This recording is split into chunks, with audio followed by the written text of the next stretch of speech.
Hey everybody, Mazzius616 here with another video, and today we're going to do another Planeswalker deck. So this is Basri, this is the white Planeswalker. So let's look at the back here. Basri, devoted Paladin, the entire multiverse has opened before Basri Ket, ready to test his unshakable ideals, spread the hurt, by permanently powering up an army of creatures that submit to no one. So once again, you're going to get a deck box, a 60 card deck, and one 15 card booster pack. So let's see if we can get Teferi in this booster pack. If not, the next video I'll probably open up the Teferi deck so that we can take a look at that.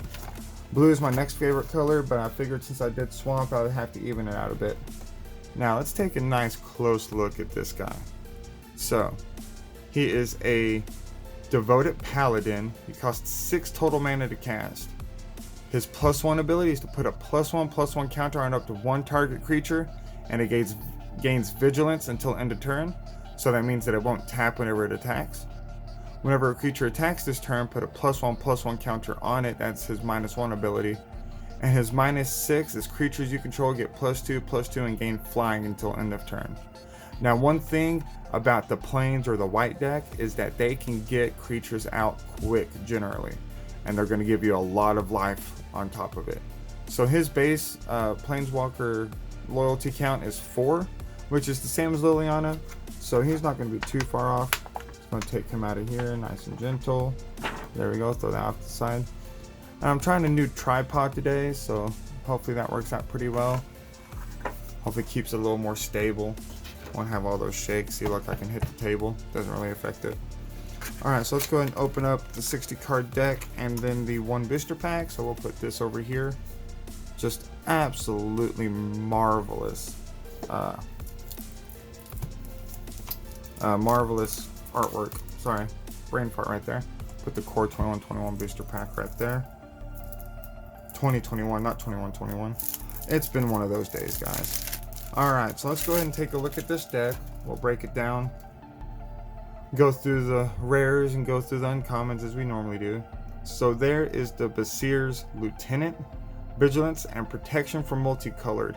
So this is considered a monocolor because it only has one required color type. If it has 2 or more, this guy has protection from it. When it enters the battlefield, put a +1/+1 counter on target creature you control. And if another creature control dies, if it had a +1/+1 counter on it, create a 2/2 white knight creature token with vigilance. Nice. That's going to be useful in the end game. Speaker of Heavens, vigilance and lifelink. So this is, he's not going to tap, and he's going to give you so much life, it's not even funny. Tap him, create a 4/4 white angel creature token with flying. Activate this ability only if you have at least 7 more life than your starting life total, and only anytime you could cast a sorcery. So that's not quite as good because you have to gain 7 more life than you started the game with. It could be useful in the beginning of the game if you can figure out how to get life fairly quick. That's going to be a little more difficult. Alright, Basri's, I always say Agus. Put a +1/+1 counter on each of up to 2 target creatures. You may search your library and or graveyard for a card named Basri, devoted Paladin, reveal it, and put it into your hand.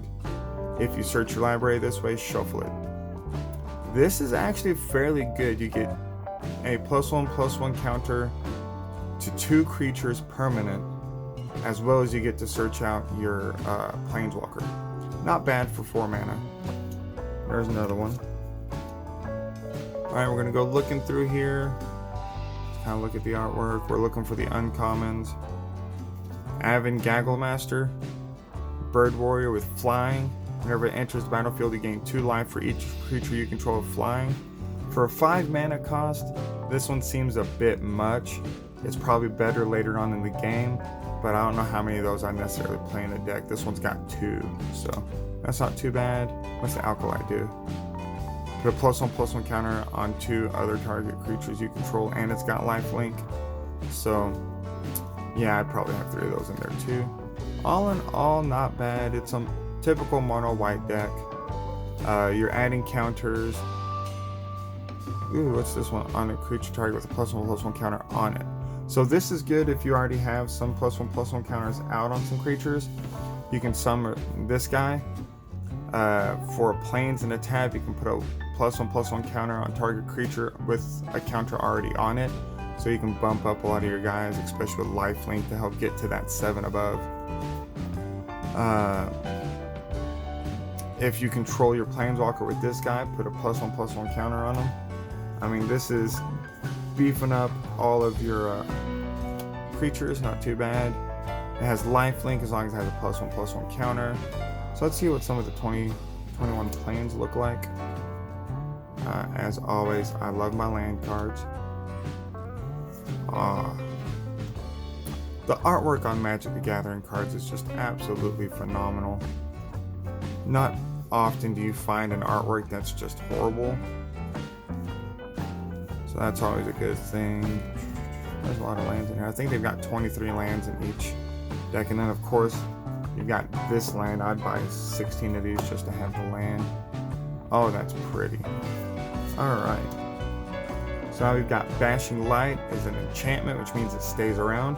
And when it enters the battlefield, exile target non-land permanent an opponent controls until it leaves the battlefield. So their Planeswalker, banished. That's actually not a bad card.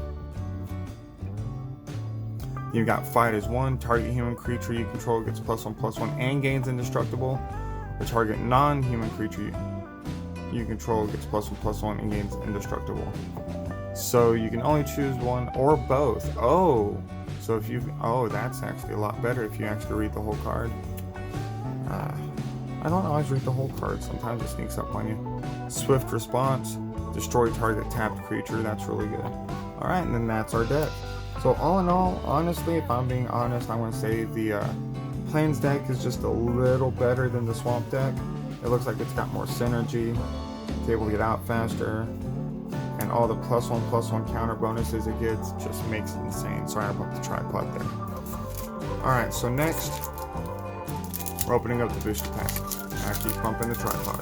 It's a little different. I'm having to sit a little further back, using muscles I haven't used in a while. So, try and open this up. There we go.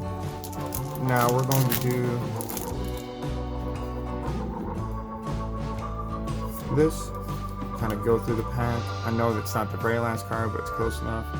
So Unleashed Fury, double the power of target creature until end of turn.